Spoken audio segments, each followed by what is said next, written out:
ginang tagapangulo. A'udhu billahi minasyaitanir rajim. Bismillahirrahmanirrahim. Alhamdulillah rabbil alamin. Bismillah wassalatu wassalamu ala Rasulillah. Assalamualaikum warahmatullahi wabarakatuh.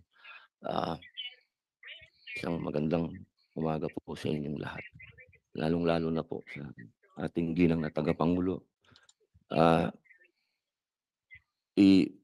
Pagpaumanhin niyo po ninyo, aking pong tinututulan ang naging pasya na ma-contempt si Pastor Quiboloy. With all due respect, ma'am. Well noted po ng chair ang objection ni Sen. Robin sa ruling ng chair holding Pastor Quiboloy in contempt. Meron naman po tayong gabay mula sa ating rules. Section 18, ito po yung rules of procedure governing inquiries in aid of legislation. So yung section 18 po tungkol sa contempt, nakalagay po doon. A majority of all the members of the committee may, however, reverse or modify the aforesaid order of contempt within 7 days. So, well noted. Shukran, Sen. Robin. Maraming salamat po, Within ginang 7 tagapangulo. days. At gusto ko lamang pong malaman ng mga panauhin natin at ng mga sumusubaybay po sa mga ganap na ito. Ang akin pong mga kadahilanan para humingi ng una ng pagpapakumbaba at ang karapatan ng pag-object, ang hindi pagsang-ayon.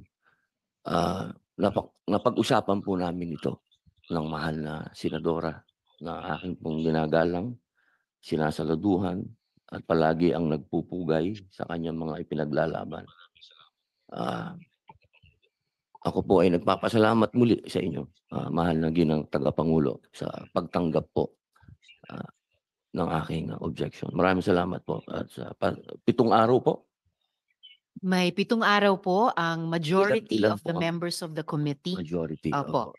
na gawing formal itong pag-object sa ruling ng chair holding Pastor Quiboloy in contempt. Pag sinabi po ba ginang tagapangulo, ito po ba yung miyembro natin? Opo, sila. Tama po, Sen. Robin. Ito po yung majority of the members of the Opo. Committee on Women. Yun lang pong members lang po, no? Malinaw po, no? Hindi po kasama yung mga leaders. 7. Bali 6 pa po.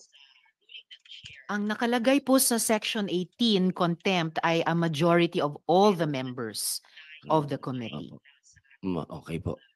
Maraming salamat po ulit. Maraming salamat po. Afwan, Sen. Robin. So, Ms. Reynita, na online pa po kayo? Yes po. Okay, salamat Ms. Reynita at sa paghintay din po ninyo sa amin. So, pagpatuloy ko lamang po yung mga tanong ko sa inyo batay sa inyong video testimony nung una. Yung tanong ko po tungkol sa mga kapwa OFW nyo na hindi nakakaramit sa pamilya nila dahil Quiboloy, yung mga epekto nito sa mga pamilya, pati po sa mga pamilya na hindi naman miyembro ng KOJC. Tama po ba yon?